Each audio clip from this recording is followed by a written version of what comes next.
अर्धांगिनी। बेटा अब खुद कमाने वाला हो गया था, इसलिए बात बात पर अपनी माँ से झगड़ पड़ता था। ये वही माँ थी जो अपने बेटे के लिए पति से भी लड़ जाती थी, मगर अब फाइनेंशियली इंडिपेंडेंट बेटा पिता के कई बार समझाने पर भी इग्नोर कर देता और कहता, यही तो उम्र है शौक की, खाने पहनने की। जब आपकी तरह मुंह में दांत और पेट में आंत नहीं रहेगी तो क्या करूँगा।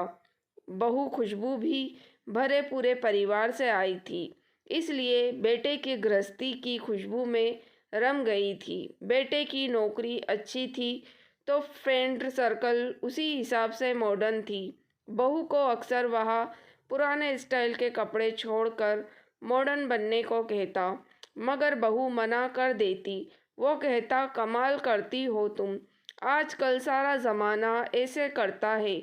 मैं क्या कुछ नया कर रहा हूँ, तुम्हारे सुख के लिए सब कर रहा हूँ और तुम हो कि उन्हीं पुराने विचारों में अटकी हो। क्वालिटी लाइफ क्या होती है तुम्हें मालूम ही नहीं।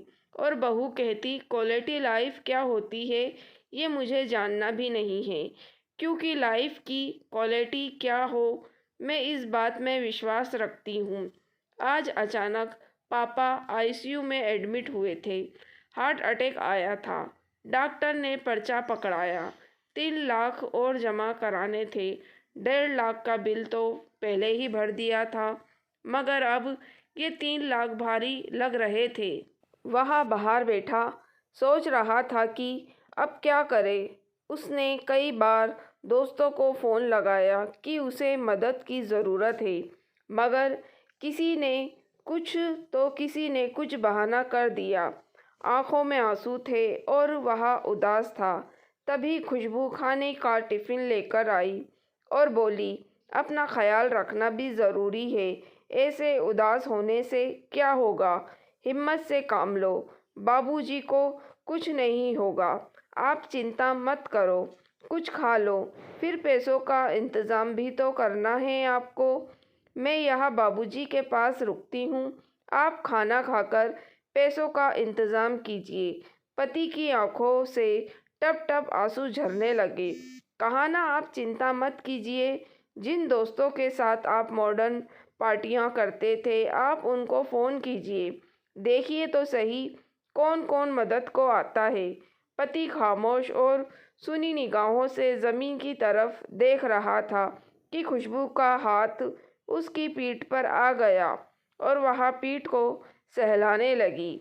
सब ने मना कर दिया, सब ने कोई ना कोई बहाना बना दिया। खुशबू, आज पता चला कि ऐसी दोस्ती तब तक की है जब तक जेब में पैसा है। किसी ने भी हाँ नहीं कहा, जबकि उनकी पार्टियों पर मैंने लाखों उड़ा दिए। इसी दिन के लिए बचाने को तो माँ बाबा कहते थे। खैर कोई बात नहीं, आप चिंता ना करो, हो जाएगा सब ठीक। कितना जमा करना है, अभी तो तनख्वाह मिलने में भी समय है। आखिर चिंता कैसे ना करूँ खुशबू, तुम्हारी ख्वाहिशों को मैंने संभाल रखा है। क्या मतलब, तुम जो नई नई तरह के कपड़े और दूसरे चीज़ों के लिए मुझे पैसे देते थे, वो सब मैंने संभाल रखे हैं। माँ जी ने फ़ोन पर बताया था 3 लाख जमा करने हैं। मेरे पास 2 लाख थे, बाकी मैंने अपने भैया से मंगवा लिए। टिफ़िन में सिर्फ एक ही डब्बे में खाना है, बाकी में पैसे हैं। खुशबू ने थैला टिफ़िन सहित उनके हाथों में थमा दिया। खुशबू, तुम सचमुच अर्धांगिनी हो। मैं तुम्हें मॉडर्न बनाना चाहता था, हवा में उड़ा रहा था, मगर तुमने अपने संस्कार नहीं छोड़े। आज वही काम आए हैं। सामने बैठी माँ के आंखों में आंसू थे। उसे आज खुद की नहीं बल्कि पराई माँ के संस्कारों पर नाज था और वो बहू के सर पर हाथ फेरती हुई ऊपर वाले का शुक्रिया अदा कर रही थी। दोस्तों, अगर आपको कहानी पसंद आई है तो प्लीज़ आप मेरे चैनल वॉइस ऑफ नीलोफर को सब्सक्राइब ज़रूर कीजिएगा और मेरी वीडियो को लाइक और शेयर भी ज़रूर कीजिएगा। Thank you for watching.